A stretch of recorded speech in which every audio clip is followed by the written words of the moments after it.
What's up guys, it's me Jeremy with Gaming Curios. As always, we're back again today with another list of upcoming changes to League of Legends, today featuring lots of champion and item tweaks. There's not really a whole lot to say about these kinds of videos because you probably know what to expect by now, so let's jump right into it. And if you enjoyed the video, please leave a like on it or let us know in the comments below, and be sure to subscribe for some more videos. So first up on our list today for some upcoming changes are some major updates and tweaks coming for mages specifically. Rad Meddler commented that there have been quite a few mages that have been left in a weak state since the mana changes in patch 8.9. Riot will be going through a range of different mage champions to figure out which ones need changes and which ones should be left alone.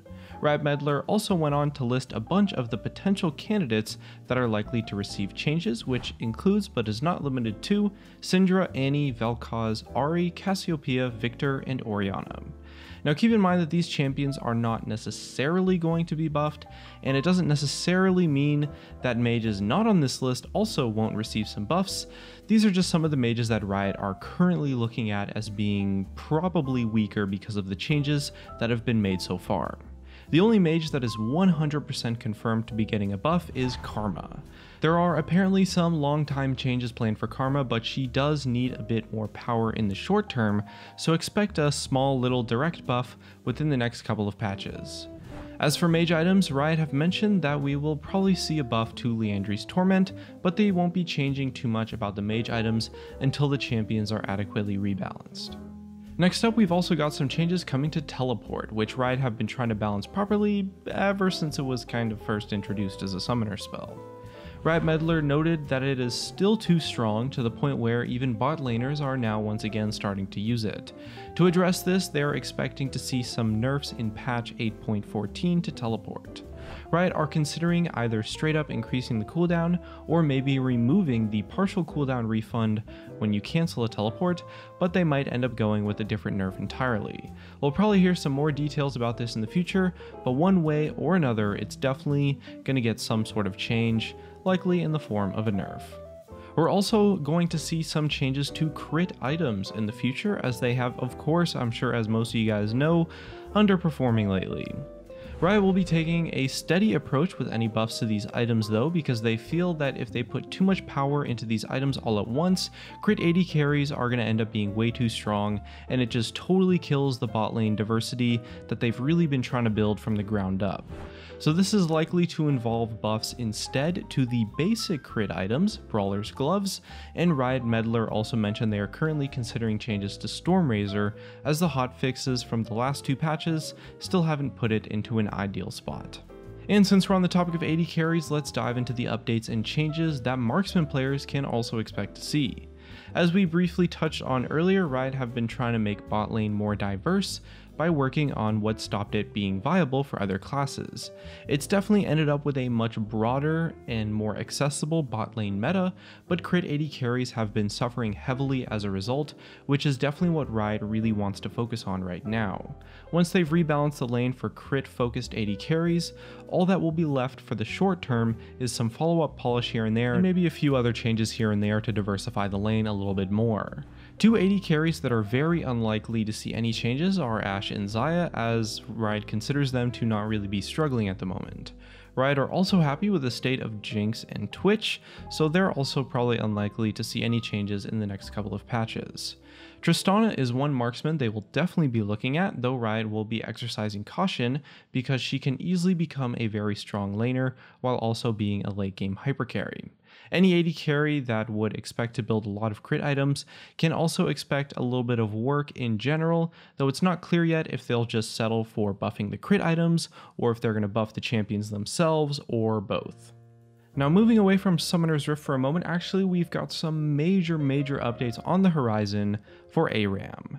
It's definitely been kind of a casual favorite of the community for a long time, especially as a way to maybe warm up or just kind of chill out after a ranked game, and these changes are aimed to improve the player experience and overall rebalance the meta by quite a lot.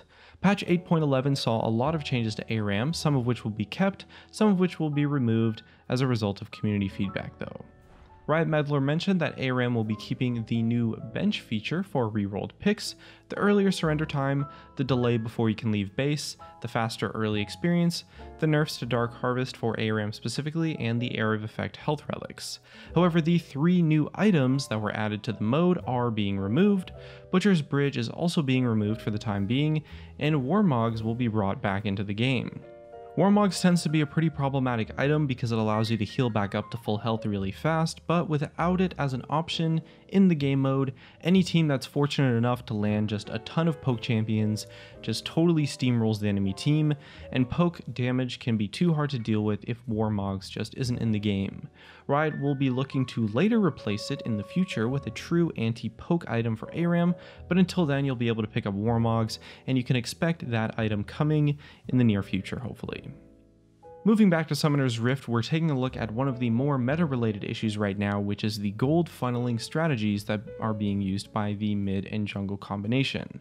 While developing patch 8.13, Riot looked into multiple solutions for this strategy, but they actually all ended up having extreme collateral damage to other areas of regular strategies, which led Riot to make champion-specific changes instead, but that isn't really ideal either. Riot has stated that they'll be continuing to work on solutions to these issues, but it's not clear yet if they'll be shipped before or during the preseason. It's really going to depend on how much they'll affect the regular gameplay and how much they force players to change their approach overall. Now we're also expecting to see some changes to Keystone Runes that aren't being used quite as much as Riot might hope for. Riot Meddler made a short list of 3 keystones that are likely to receive some buffs to make them more viable options. The first one is Dark Harvest, which works pretty well for some specific champions, but tends to be heavily ignored in favor of Electrocute. There are no details yet about how Riot plans to change it, so it likely won't happen within the next few patches, but it's good to know they're giving it some thought. Next up, they're looking at Lethal Tempo, which is a rune without a really well-defined niche because it really overlaps in a lot of cases with Press the Attack. Riot's main issue with this keystone is that the satisfaction and general usability just aren't really where they need to be. A small buff wouldn't really be enough to make it viable, so this one is probably actually going to be majorly changed or perhaps even completely replaced with something else.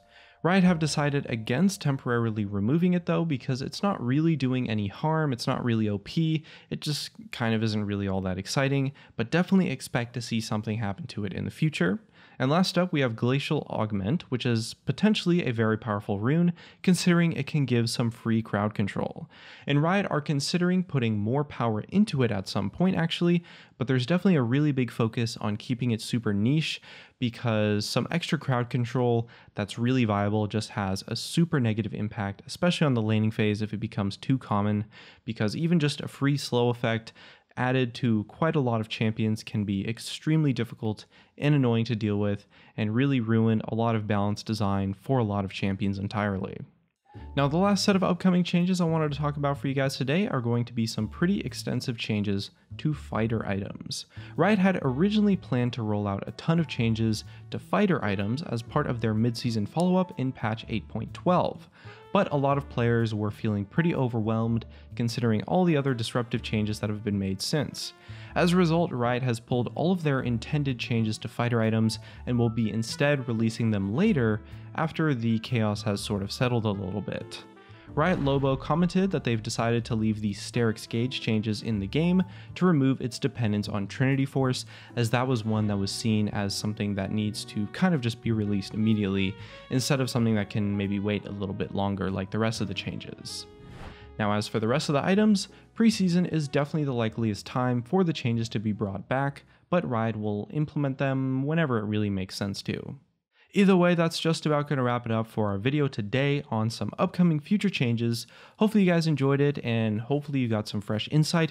Again, all the changes we talked about in today's videos were things that were mentioned by Riot themselves or Rioters individually. So these are kind of things that you can definitely expect to happen, or at least they're things that Riot is working on.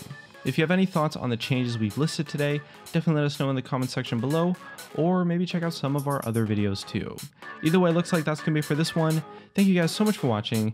Leave a like if you enjoyed the video, subscribe if you want, and I'll see you guys next time.